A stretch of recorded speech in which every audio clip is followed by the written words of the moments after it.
शारदा में कुछ कमियां हैं। वो एक सख्त सास है, अंधविश्वास भी कूट कूट के भरा है इसके अंदर, लेकिन किसी का खून कर नहीं रे बेटा, मेरी शारदा किसी का खून नहीं करवा सकती। नहीं, अब रहने दीजिए। अपने बच्चों से ज्यादा हमने राघव को प्यार दिया। उसकी कीमत जिंदगी में कभी ना कभी तो चुकानी ही पड़ती ना। मैंने आज तक घर के मामलों में ज्यादा कुछ बोला नहीं। ये मुझे ऐसा लगता है कि इन मामलों में मुझे कुछ ज्यादा पता ही नहीं है, तो मैं क्या बोलूंगा। लेकिन आज जो हुआ है उसे देखने के बाद मुझे एक बात कहनी पड़ेगी कि किसी को भी मेरी मां के साथ ऐसा बर्ताव करने का हक नहीं है।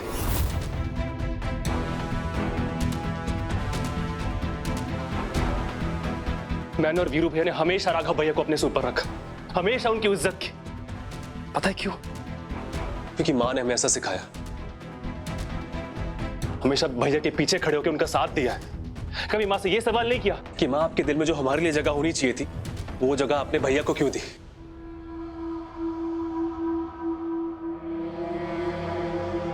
और आज उसी घर में मां पर खूनी होने का इल्जाम लगाया जा रहा है।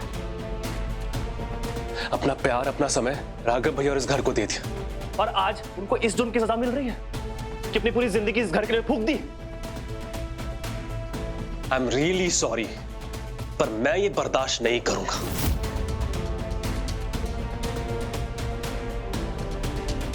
बिल्कुल भी नहीं। मैं जानता था ये दिन जरूर आएगा जब रीत मां को बर्बाद करने में कोई कसर नहीं छोड़ेगी। ये चाहे जितना दिखा ले, लेकिन इसके दिल में जो मां के लिए नफरत है ना, वो छुपाए नहीं छुपती है। तो आज इसने जो कुछ भी मां के लिए कहा है ना, मैं उसे सुनकर जरा भी हैरान नहीं हूं। ये सब सुन रही हो रीत? सिर्फ बुआ जी का ही नहीं, बुआ जी के साथ साथ हर फैमिली मेंबर का दिल तोड़ के है। अब खुशी मिल रही है तुम्हें?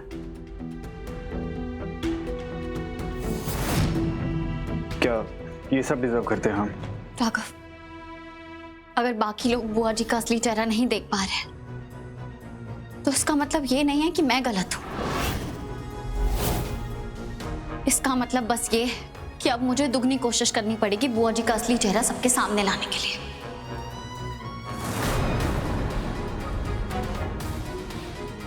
लेकिन मैं इनका चेहरा सबके सामने लाके रहूंगी, और खास तौर से प्रतीक भैया, वीरू भैया और फूफा जी के सामने।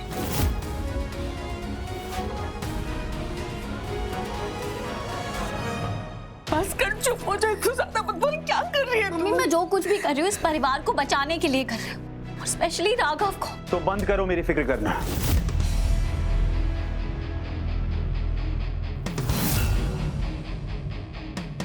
और मैं तुम्हें आखिरी बार समझा रहा हूं रीत, बुआ जी को अपमान के घाव देना बंद करो।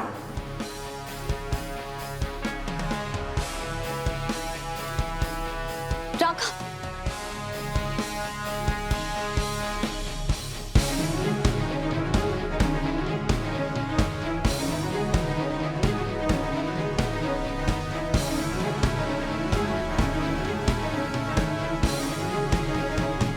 माँ, हमारा रीत और राघव पे अलग अलग नजर रखने का आइडिया कितना सही था। नहीं, पिछले इतने समय में ना इससे ज्यादा समझदारी का काम नहीं किया हमने। तुझे पता है वीरेन, मेरी छठी इंद्री बार बार मुझे आगाह कर रही थी कि रीत कोई ना कोई मुसीबत जरूर खड़ी करेगी, लेकिन मुझे एहसास नहीं था कि मुसीबत इतनी बड़ी हो गई। खैर, कोई बात नहीं, हम अपनी होशियारी से उस डेंजर से भी निकल आए। जैसे ही तूने मुझे बैंक से फोन किया ना, मैं समझ गई कि मुझे क्या करना है। मुझे बस इतना जानना है कि क्या ये locker number Mrs Nita Chawla का है? आप प्लीज एक बार अपने रिकॉर्ड्स में चेक करके बताइए ना। ओके मैम, चेक करके बताती हूँ मैं। अरे माँ, रीत यहाँ बैंक में आई हुई है और वो ना नीता चावला का लॉकर खुलवा रही है। माता रानी, ये नीता चावला भी ना कोमा में जाने के बाद भी मेरे पीछे हाथ धोकर पड़ी हुई है।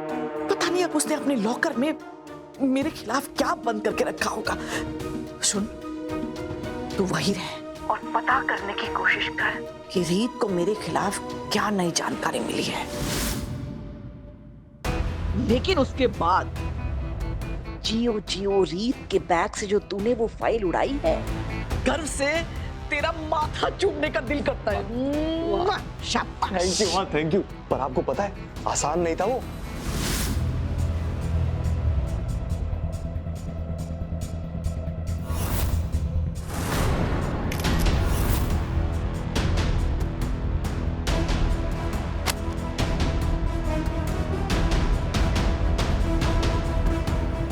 लेकिन वीरेन, वो फाइल है कहाँ?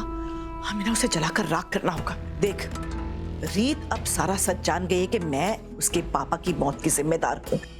वो हाथ धोकर नहीं, नहा धोकर मेरे पीछे पड़ जाएगी। अब हमारे बीच में कोई पर्दा नहीं है, वो रुकने वाली नहीं है। तुझे पता है वीरेन, अब इस लड़ाई में बहुत खून बहने वाला है। नजर हटी, दुर्घटना घटी। मैं जानता हूँ माँ।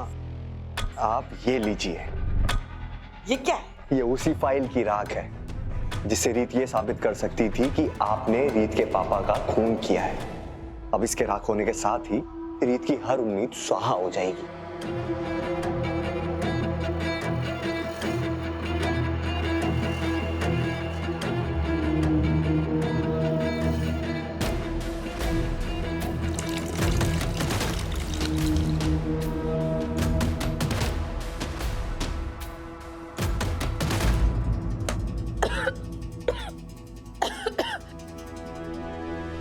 रीत के पापा की मौत का राज मेरे अंदर दफन हो गया है। तूने देखा हमें कितना चौकन्ना रहना पड़ेगा।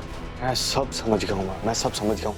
पर अब आप उस औरत का क्या करोगे जिसे आपने राघव को मारने के लिए भेजा था?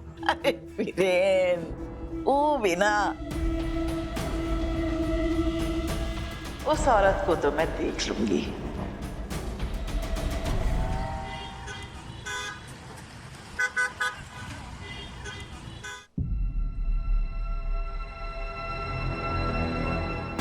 बेटा तुम्हारे परिवार के साथ बिल्कुल सुरक्षित है।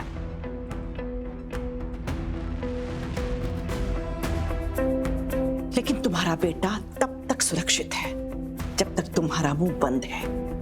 तुम्हारा मुंह खुला, मेरी गारंटी खत्म। क्या है ना, जिस इंसान को मैंने उन पर नजर रखने के लिए कहा है ना, उसके दिल में जरा भी दया नहीं है। गोली मारते वक्त तो पलक तक नहीं झपका था। आप ऐसा क्यों कर रही हैं मेरे साथ? आपकी क्या दुश्मनी है मुझसे? नहीं नहीं, इतनी भावुक मत हो। तुम्हें मेरा कुछ नहीं बिगाड़ा और मेरी तुम्हारी कोई दुश्मनी भी नहीं है। मुझे तो बस एक बलि का बकरा चाहिए था। वो क्या है ना, तुम इतने सालों से उस स्कूल से जुड़ी हो जिसका हेडमास्टर वो धर्म चौधरी था, और मुझे तुम्हारी कमजोर नस भी पता चल गई। तुम्हारा बेटा दमे का मरीज है ना, वो एस्थमा बेचारा, और तुम्हारी उसमें जान बसती है। बस मैंने तुम्हें चुन लिया। मैं जानती हूं, मैं भी एक मां हूं।